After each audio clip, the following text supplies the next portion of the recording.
I'm now pleased to welcome our panel, and we'll ask them to join us up here to the stage. As they are coming up, I'd like to introduce the moderator, Brad Rourke. Brad is the Kettering Foundation's Chief External Affairs Officer and Director of DC Operations. Brad is a storyteller at heart, and his passion for civic engagement has positioned him, in my perspective, Brad. This is not Brad's intro he gave me. This is my intro of Brad. And has positioned him to be a change maker in our democracy and philanthropy fields, and holds multiple leadership roles, including being a member of Campus Compact's board. Please join me in welcoming Brad, who will introduce our panelists. Matt, thank you so much.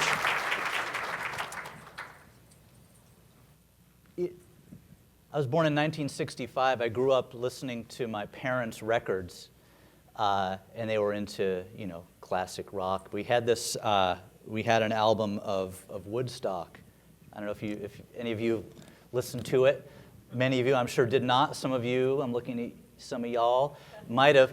And I would just refer you to the session at that concert of Crosby, Stills, Nash and Young. It was their second ever gig in front of 100,000 people, and they expressed. I'm not going to say it here because this is a G-rated place.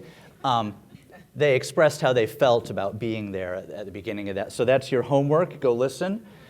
See what they had to say and see how they opened. I just want to bring into the room here today a little bit of what Bobby Lauer, the transformative leader of Campus Compact, said yesterday. And yes, please, let's give her a big round of applause.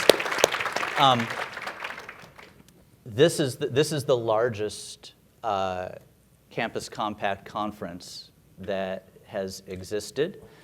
The sold-out number was 750, and the registration was something like 900. So we're oversold, and some of you might have encountered some difficulties in getting into Chicago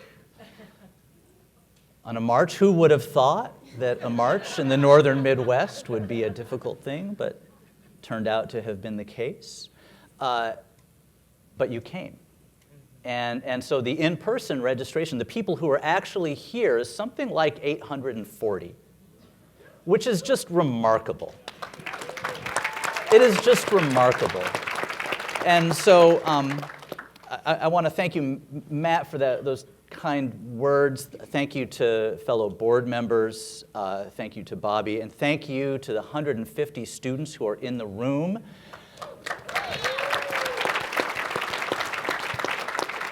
And thank you all for being here. The Charles F. Kettering Foundation, if you don't know us, is a nonprofit, nonpartisan operating foundation focused solely on advancing and defending inclusive democracy. We've been in existence since 1927, so we're coming up on our 100th year. This conference unfolds against the backdrop of a broader arc about the role of higher education in a democratic moment, in this democratic moment.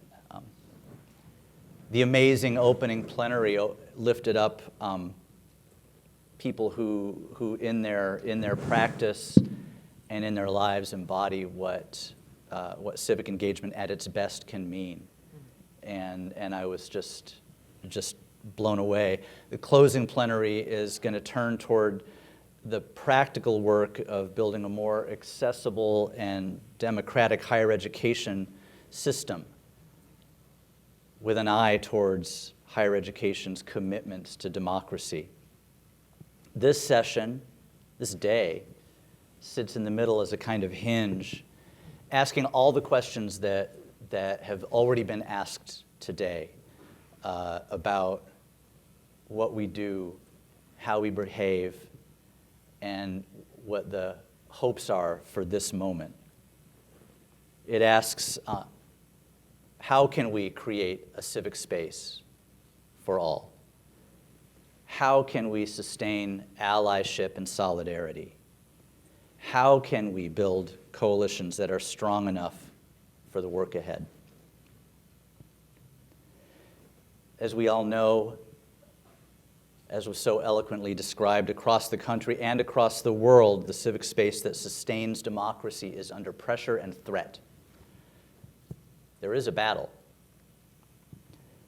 Higher education is part of this dynamic, both as a place where democratic habits are learned, passed on, but also as a target. And so today, we want to explore in this conversation what it actually takes to widen civic space in a moment like this.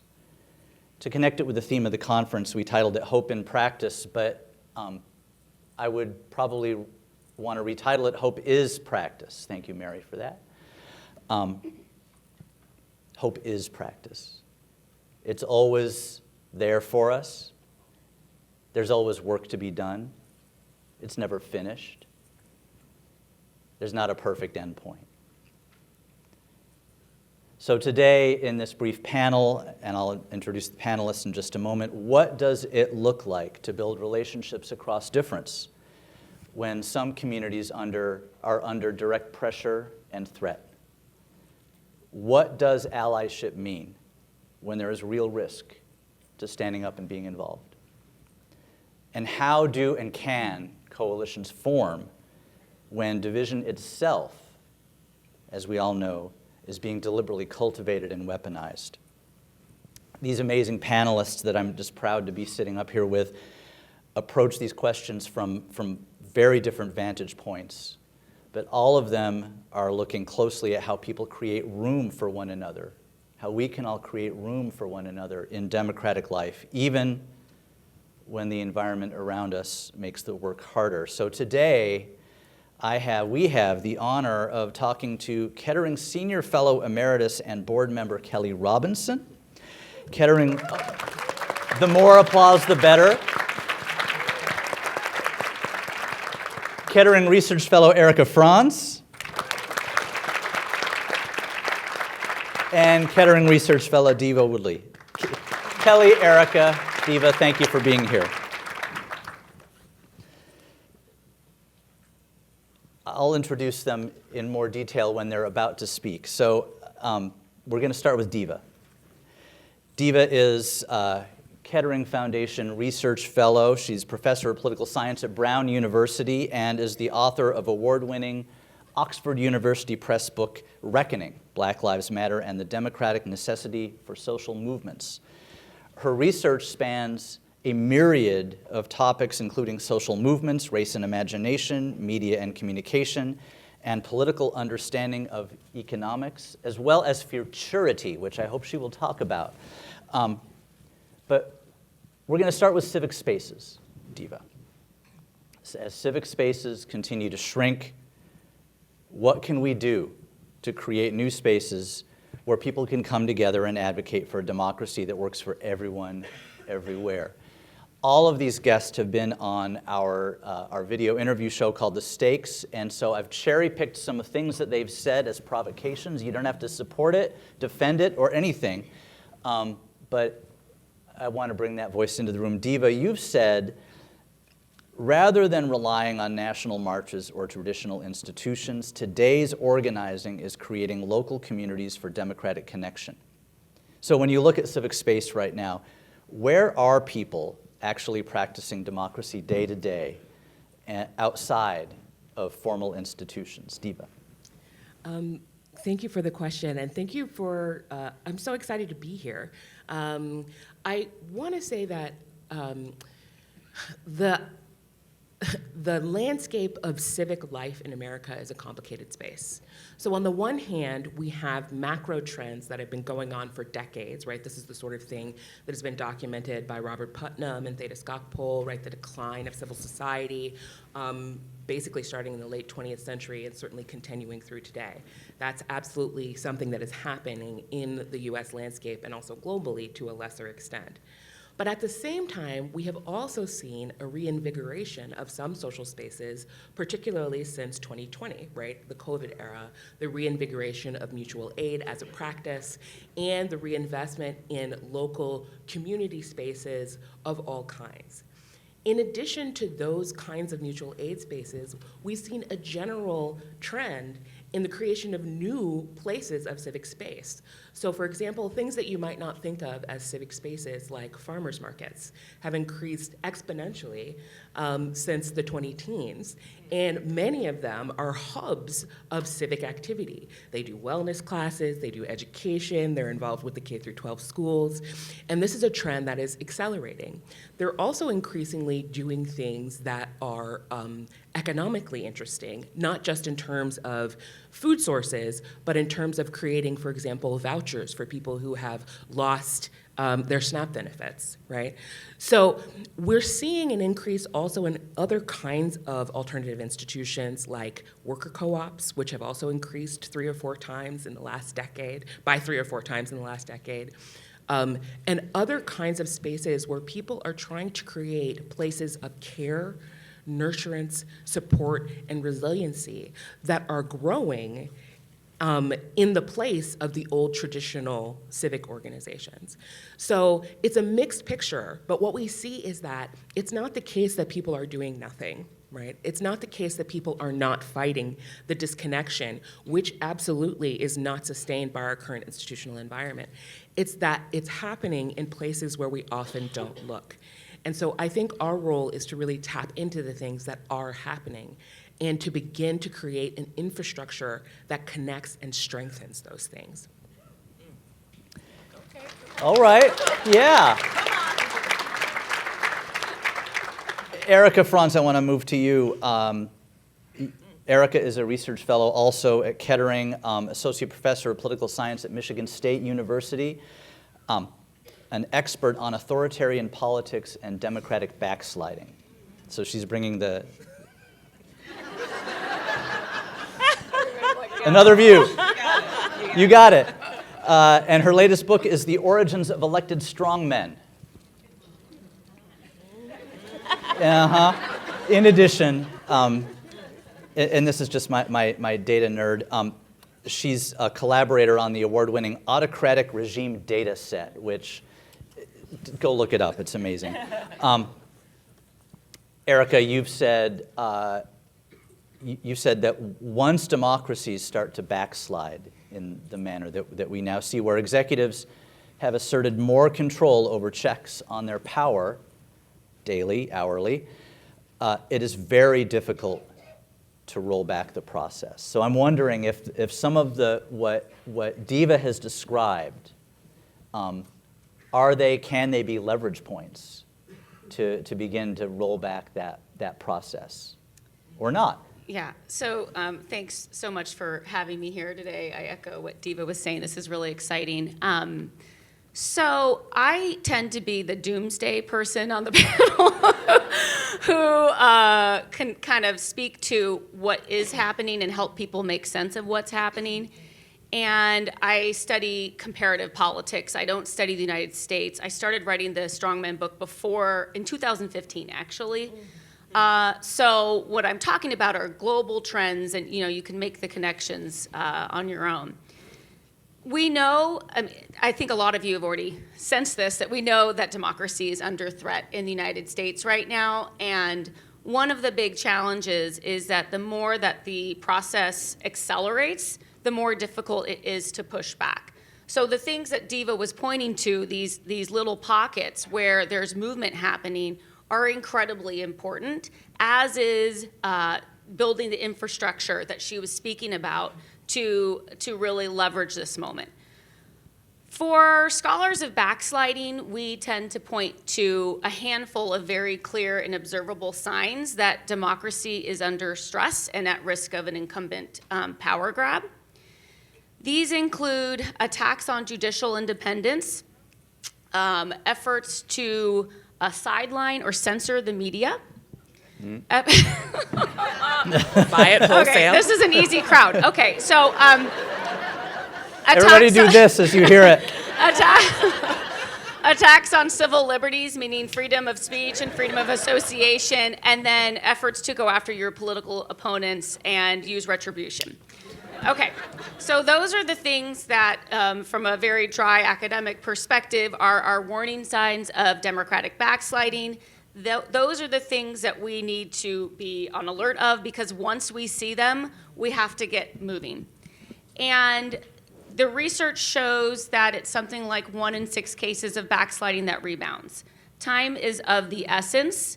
A delayed response can lead to a democratic demise. And the reason why it's so difficult to do something with backsliding is most of the time citizens are kind of bewildered and confused. They don't necessarily have a strong sense of what democracy is. They're not like me. They have like hours all day to think about democracy and what it is. They're being sold lies from their political leadership about what's happening. And so by the time people can come up for air and realize that, whoa, we have a problem here, it's too late. So building some sort of pro-democracy coalition and getting moving quickly is really important. We have a very urgent situation in the US, in particular with the upcoming 2026 midterm elections. I can speak about more of the risks there later, but regardless, time is of the essence. We need an inclusive coalition to be able to do something. And the research shows that inclusivity really is the Achilles heel of an autocrat. So the more inclusive your system, the more they are at risk of a pushback.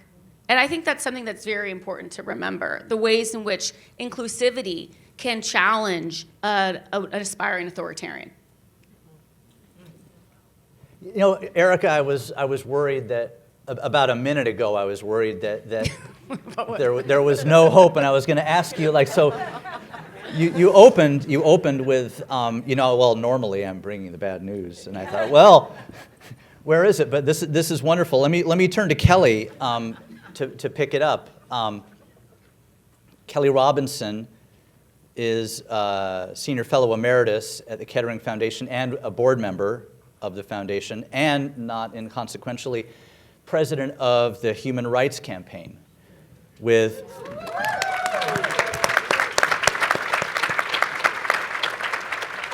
HRC has 3.6 million active members. When last I was told, I feel certain that when she speaks that she will revise the number upward. She seems to do that every time we talk. Kelley is the first black queer woman to lead this largest LGBTQ plus civil rights organization in the U.S., and she is one of Time Magazine's 100 most influential people under the heading Titan, which I love. Kelley, you were, when you were on our show, you were describing most recently the American Dreams Tour, which you called a national campaign powered by something very local, personal storytelling at the kitchen table. I want to draw a line between storytelling and inclusion that Erica is talking about, and invite you to describe what it is you can hear at a kitchen table. Yeah, absolutely. And I have to have some gratitude and thank yous to everyone here. It feels so good to be in a room where diversity, equity, and inclusion are not dirty words to say out loud, to stand for, and to promote. So thank you for all that you do every day. Thank you. And it's so clear that what you're doing in campuses and universities is foundational to protecting our democracy, to protecting any democracy. And for me, I think that I enter this conversation, and some people, if they're surprised by the dooms part, they might be surprised by how hopeful I am. Look, I am a black queer woman in the United States of America.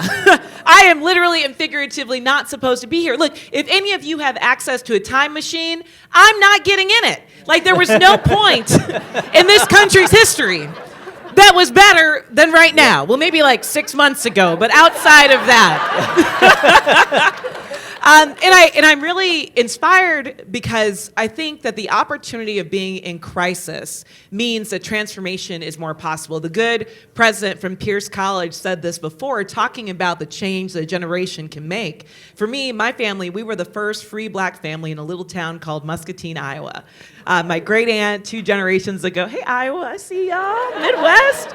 But I remember my great aunt 2 generations ago talked about what it meant to sit at the footsteps of our ancestors who were born into slavery. And now I'm sitting here before you as the president of the Human Rights Campaign talking about protecting our democracy. That is powerful. And I say that because that is the power of storytelling, to remind ourselves and each other of the innate power that we have always had, and that is a threat to the system. Because really, we have to understand that there are some people that benefit from us believing that we are powerless. There are some people that benefit for us believing that there's no hope right now. We have to be the truth tellers in all this. And on the American Dreams Tour, I think traveling this country, I got to hear our people speak their truth at a time when the LGBTQ plus community, especially our trans community, is under attack. And the stories that I heard, I heard a story of a person living with HIV who had to choose paying for his next medication over paying for his next meal. But still, he talked with hope for the future.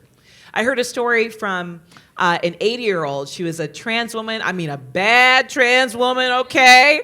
And she was a survivor of the Stonewall riots, and she held my hand so tightly, I could feel every bone. And she said, "The only thing keeping me alive is knowing that I won't have to live through much more of this." But still, she put on her shoes and picked up a sign and said, "I'm going to join you for one more march." And people, when I travel this country, it's not the fear that really stands out. It's the courage of folks that are refusing to give up, whether it's setting up spaces for mutual aid or third spaces for community, or finding ways to subvert all of the institutions that want us to be silent. It's in the storytelling that I continue to see people lift up their voices, their hope, and ultimately the power that exists in all of our communities.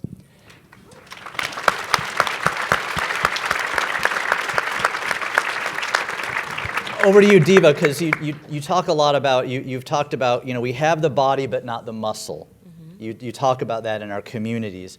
What do you mean by that, and what does it take to set up a space where these kinds of stories can circulate? Right. So when I say we have the body but not the muscle, I mean that we already have the exponential growth of people's interest in civic spaces. Really, definitely we see it in the last decade, but we see it even more strongly in the last 4 or 5 years. I would say that just as like a kind of anecdotal data point, the interest in this conference this year is indicative of a general trend, right? Like this is generally happening across civic spaces over the last 5 years, and especially again, it's a rebound this year, right? So I think that the entire country was kind of knocked on its back, right, in 2025, especially for the first 6 months of 2025. But since then, people have been really reinvesting in their local spaces in all kinds of ways. We see this also in the really vibrant organizing that's happening in places that are under attack, right? Minneapolis, Minnesota, the organizing that's going on there, here in Chicago, in North Carolina, in Portland, Oregon, right? Like there are so many spaces where people are really investing in their social movement organizations, and they're benefiting from the civic structure that they actually built during 2020, right? And so, revitalizing those structures and expanding those structures. And so what needs to happen now is that organizations that have resources, organizations that are already connected to one another, really need to make an effort in putting some of those resources in, one, mapping the civic activity that is existing and going on, and making connections between them, right? In convenings like this one, in conferences, in terms of really educating and re-educating funders about what it means to actually support democratic work, which is not the same as micromanaging grants and organizations for limited periods of time. I really mean that, right? Like building civic infrastructure is a long-term prospect of meeting again and again, right? And it's not only a creative prospect, which it absolutely is, but it is a prospect that is a practice, right? And that practice has to be underwritten by our habits.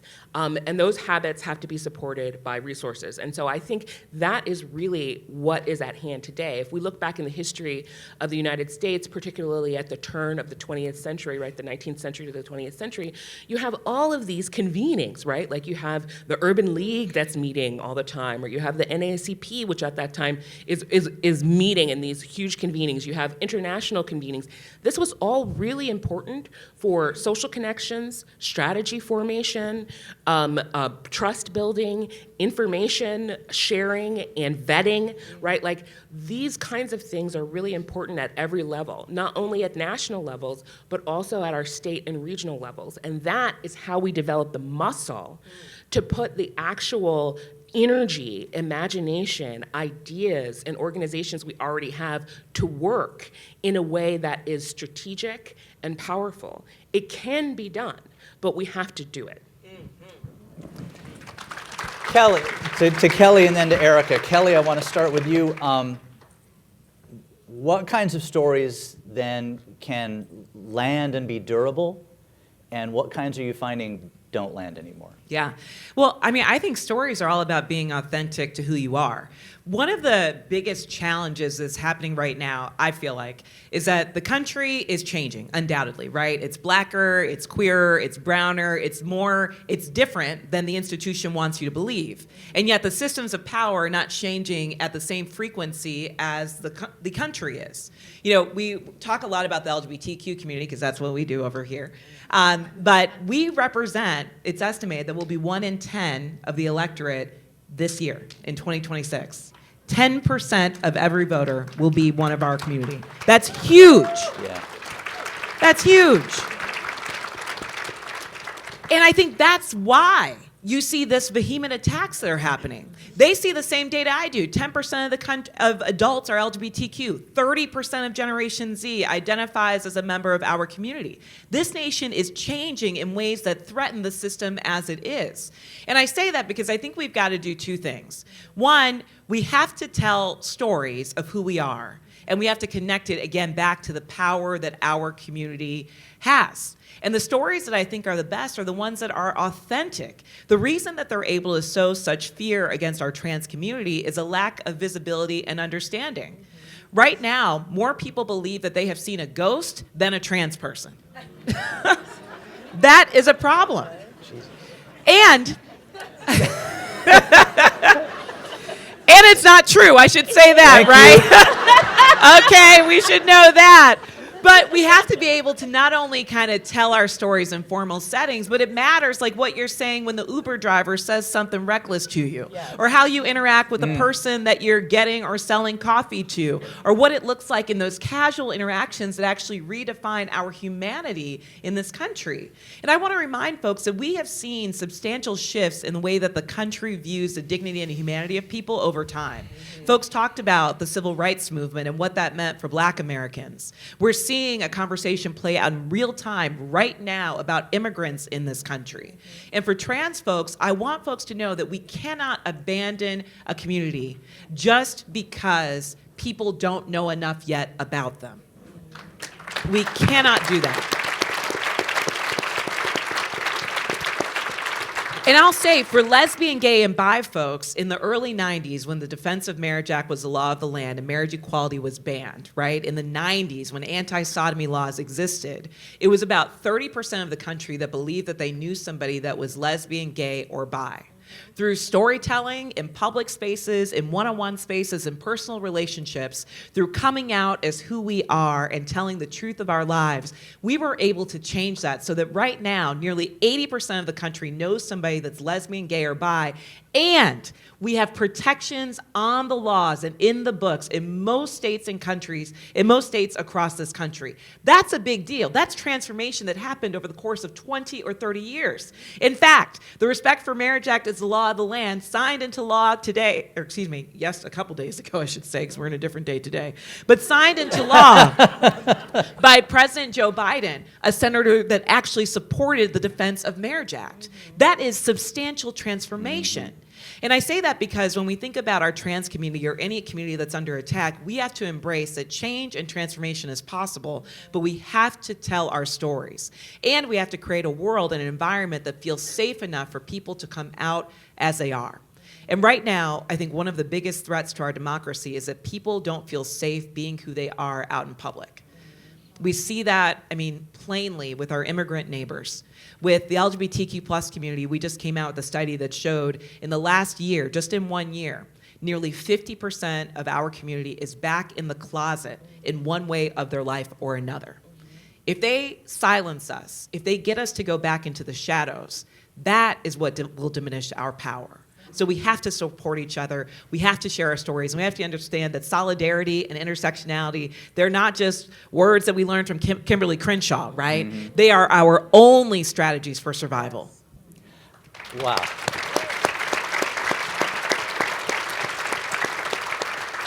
I want to pull on that thread of fear that you described, Kelley, and shift over to Erica, because when this fear is coming from the top, there's a counter narrative in the air of fear.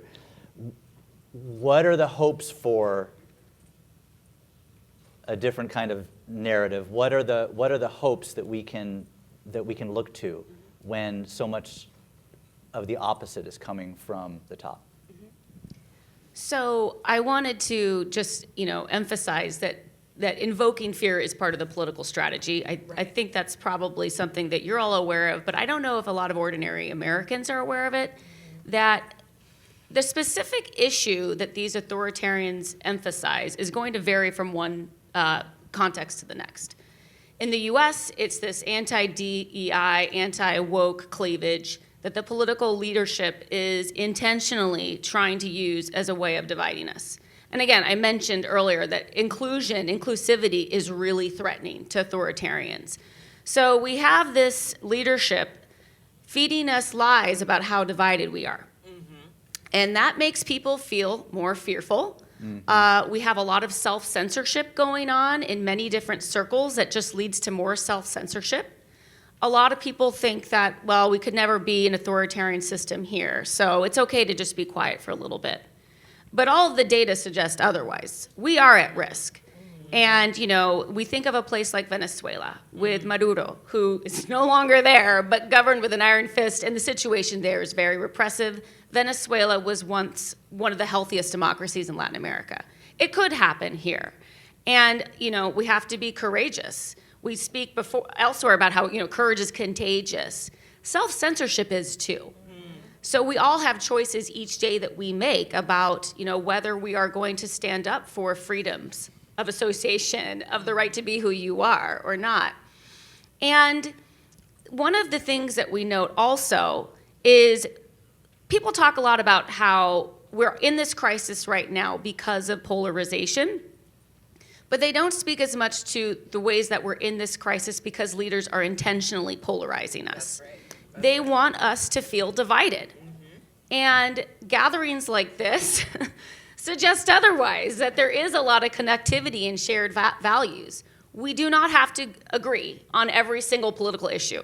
That's actually not healthy for democracy either, right? It's okay to have discussions and deliberation. But we do have shared values. If you ask ordinary Americans, do you believe that children should have the right to education? They all say yes. Right? There are things that unite us that our political leadership does not want us to be aware of. I speak about this a lot, but I teach a very large 300-person class at MSU, and there are all sorts of different students in the room on many different fronts. And the first day they come to class and they don't really want to talk. They're worried about, whether if they say their view, there's going to be a fight or a debate or something. And I will provide them with information about their shared values through polls, and they all relax. And they're like, oh, never mind. You're just another human. Like, I can get along with you. So it's very important for a successful pro-democracy movement to focus on the things that we share, the values that we share, and that we're not going to let fear be this divisive tool, because then we're giving in to what the authoritarian wants. So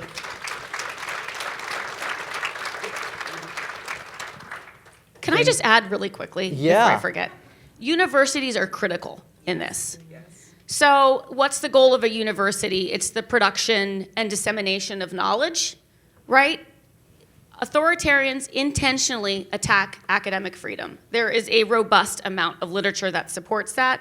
Academic freedom is very scary for an authoritarian. So as a result, we're seeing attacks on academic freedom in the United States.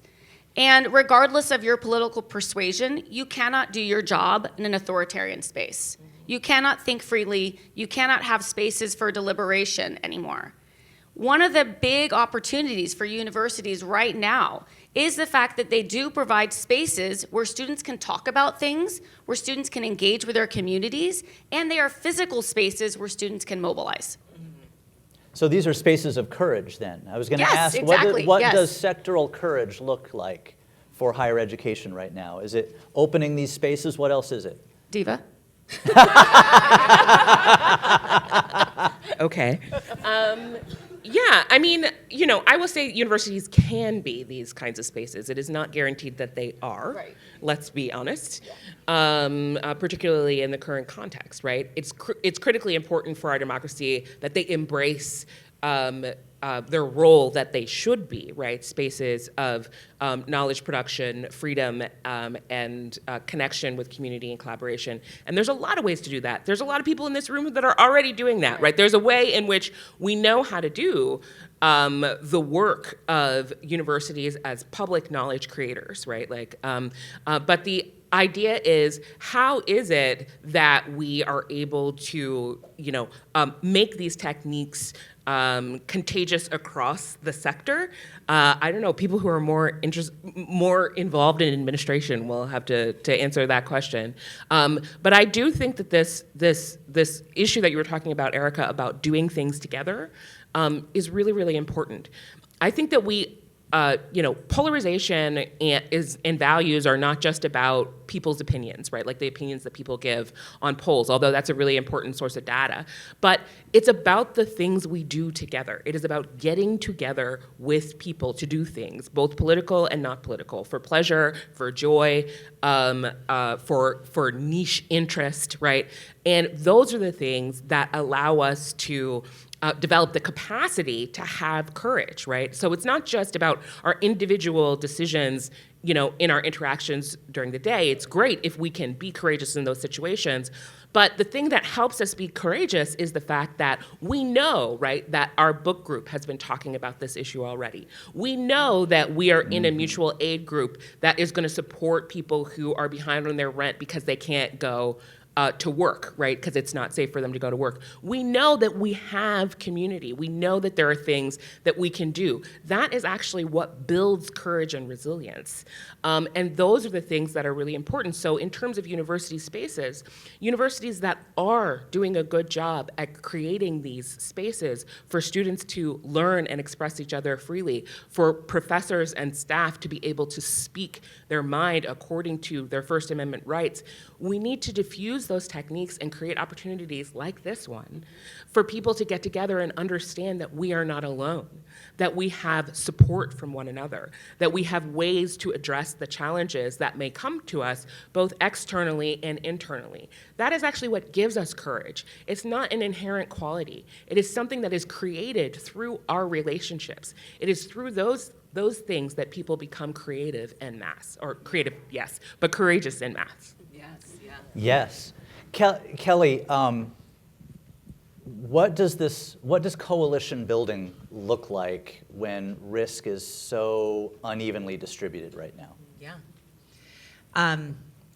Wow, that's a big question. And I think that what we see happening is people understanding, and I think this is real, that coalitions aren't an activity that we sometimes do. It's finding those that we share values with and finding ways to move together to have enough power to win. And one of the things I'm really inspired by about this conversation of what sectoral courage looks like and the work that you all do is that I actually think the task in front of us is not to defend what was, but to be the builders of the next chapter of our democracy. Mm-hmm.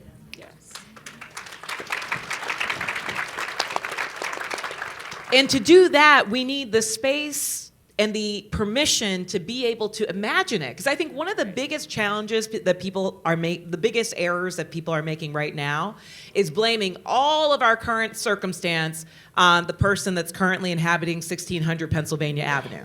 I hate to tell you, Boo, but the democracy wasn't working for a lot of us way before we got here.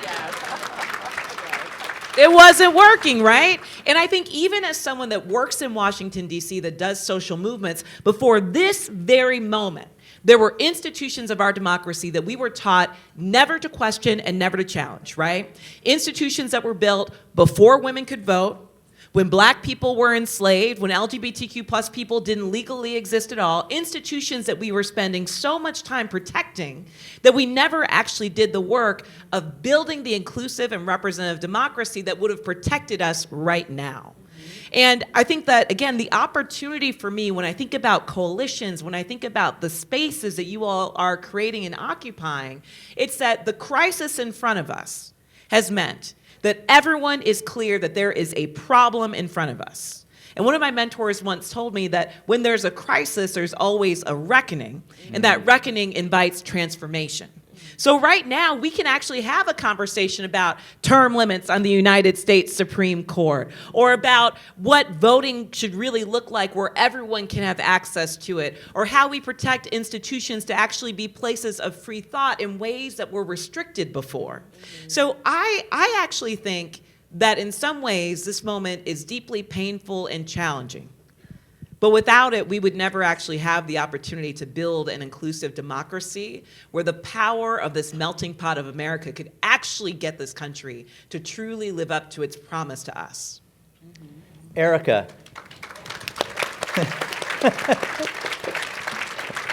Love you. Erica, what differentiates coalitions that endure versus ones that fracture from what you've been able to learn?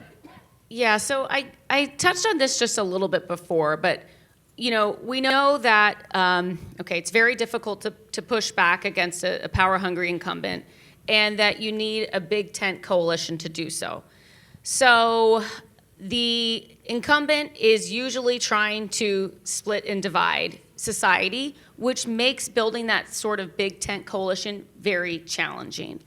In case after case, though, of successful pro-democracy movements, we have these large inclusive coalitions in Poland with the Law and Justice Party 2023, in Brazil with the push against Bolsonaro 2020s. In a case after case, there are these large coalitions that include multiple sectors of society, whether it's veterans groups, faith-based organizations, the business sector, and they can coalesce around something that is attractive for all of them. In the case of Brazil, it was social and economic injustice. In the case of Poland, it was reproductive rights. So there's some sort of issue that everybody can kind of get behind. I think I already mentioned Bangladesh, but they recently had a student-centered movement that toppled an authoritarian regime. Very recently, right? And they were able to... Yeah. Students actually play a key role in pretty much all anti-authoritarian efforts. As does TikTok. Yes. So we know that it can be done, that these successful movements are able to overcome the fracturing that the incumbent is trying to stoke and intensify, and keep their eye on the prize.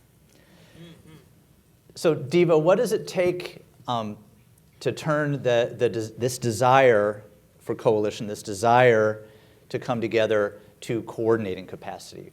What do we need to make that real? Well, I think that we need more chances and spaces to meet. We need more resources for coordination, and we need more storytelling about our common purpose. Because the thing is that one of the things that happens in civic spaces, in civic organizations, in the civic organizations of the sort of like golden age of American civil society during the late 19th and early 20th century, is that we had federated organizations, like the organizations that maybe many of you know and remember, but many of my students really don't, right? Like sort of like the Elks Lodges and the, right, like these kinds of organizations which routinely had like their membership was like 1% of the population. They were enormous, right? Federated organizations, and they were built around regular meeting, community, service, problem solving, right? They met locally, they visited each other, it was a really big deal. I don't know if you've like read novels from the early 20th century, but there's always like a visit, right?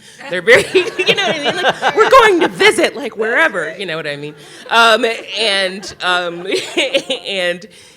But then they were also organized at state and national like levels.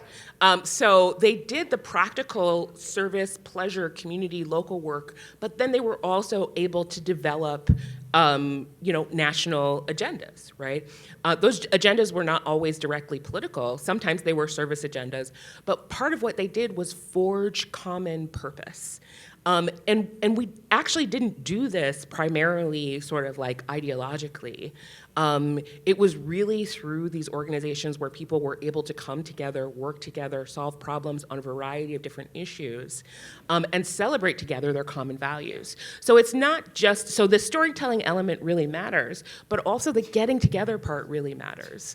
And that is actually, I think, what will allow us to turn around. But the good news is that there's, again, I can't say enough, there's an accelerated interest in getting together across demographics, but especially actually among young people. And who, like, I always say civil society in my classes, and the students don't know what that is, and then I say third spaces, and they're like, yeah, and I'm like, that's what it is. So like really investing in that along with, that's a way of building our strategic capacity and creating coalitions, right? Creating this big tent. Because I think that as political scientists, we focus too much on public opinion polling, right? There's a limited things that it can tell us. It tells us the things it tells us really well, right? But the thing is that it's not just about opinions that people sort of like hold on the front end. It's about the understandings that people develop during the practice of coming together and doing things. You don't solve for polarization on the back end. You solve for it on the front end, right? Because you already know that even though I might not agree with such and such on this particular issue, I know that we can do this thing together because I already have experience that we can work together, right? So working across difference is not a metaphor. It is a thing that we actually have to do. Yes. And so I think that is our task right now, is creating opportunities to do things together. I think of practice as a long-term thing, but you just described something we have to do right now. How rapidly do you think it can take effect? I mean, right now, today. I think, look, it may sound fantastical, but empirically we see it all around us, right? Like the organization that has been happening in the past year to repel federal attacks from local communities is remarkable. Right? It is remarkable. I mean, we can kind of go down the list, right? The civic organizations that are keeping people in their homes, that are keeping people safe as they walk to school, that are letting people know about dangers in particular communities, that are sourcing people with the material that they need, right? From sort of like creative logistics, right? Just the story of like where the whistles come from. Yeah. It's such a really important civic story of like book talk authors who have like mobilized 3D printers from around the country, right? Like this infrastructure can be built very quickly. It is already being built. It's already begun, right? The idea is, can we see it? Can we map it? Can we resource it? Can we actually give it the catalysts, right, that it needs to be connected? Because I think that's really what's missing. The capacity is already growing. People are already reaching into their wallets, their skill sets, their social connections to make this happen. So how is it that we can bring it together into something that is coherent, right? Yeah. That has strategy? That I think is the critical issue right now, but it's not impossible to do quickly. In fact, I think it's already happening. Can I also offer there? Yes. I think that this is already happening, but we've had to kind of break free from the mindset that there's one thing that we can do to solve this problem. Yeah, right. Like one march or one election or one thing. It's not. Yeah. It's a practice that we have to be in of continuing to show up for our neighbors on a one-on-one scale to make sure that people can live and survive, of thinking about where we have power in institutions, whether that's school or workplaces, to try to make life a little bit better, and how we can ultimately kind of change the rules of the game to be in favor of the majority of us. But it's a practice that we have to embrace. And the thing that does give me hope is that this is what democracy is. It's not voting every 2 years. It's how we show up in our communities as people that care about one another. Yes.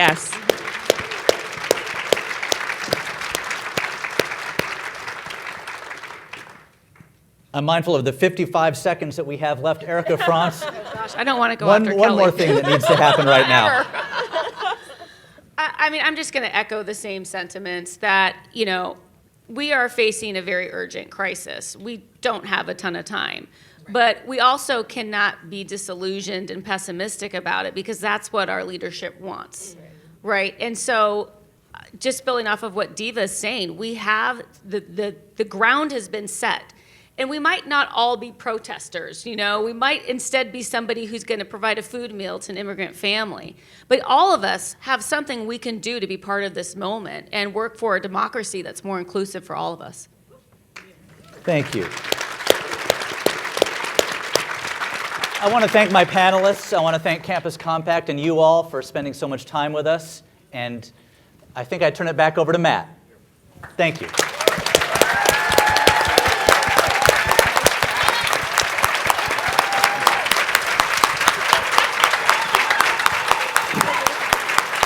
You were great.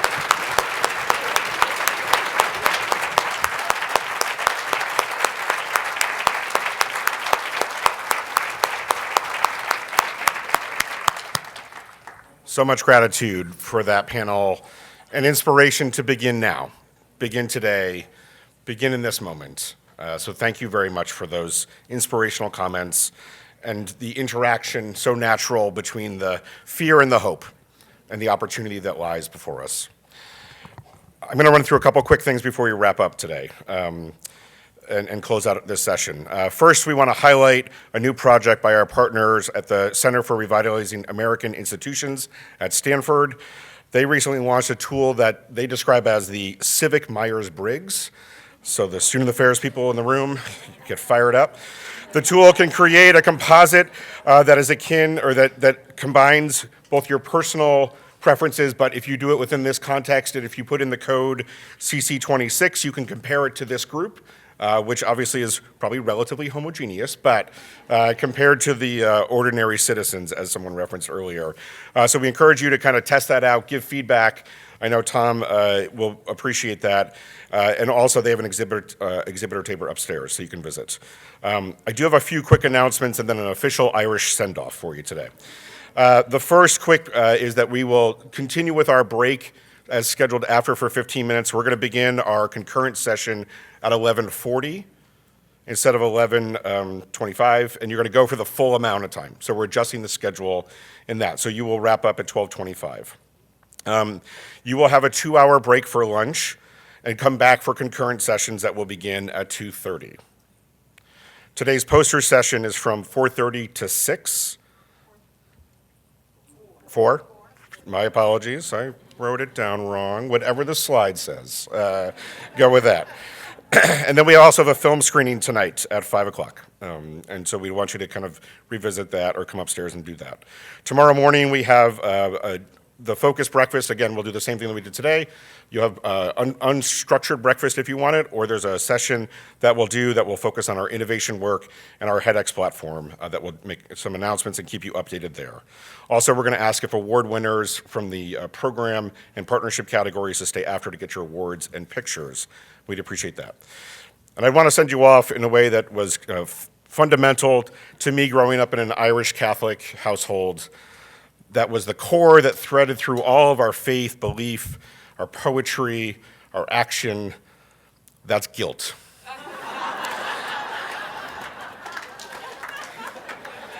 I cannot tell you the right thing to do, but I'd like to invite you to make choices that allow you to come back after lunch. I'd like to invite you to show up for your colleagues and the sessions that they did and the posters that they did. We know how these things can go. I would like to invite you to visit our exhibitor tables. These are not random organizations or corporations that are showing up here. These are partners in the field that want to talk with you, and I want to invite you to represent not just your own self-interest in this space, but also you're an ambassador for your institution. So how can you bring knowledge back, and how can you bring partnership opportunities back to your place of work? So don't think of this as me telling you what to do. It's an opportunity for you to do the right thing, okay? Make it a great day, folks. Thank you so much.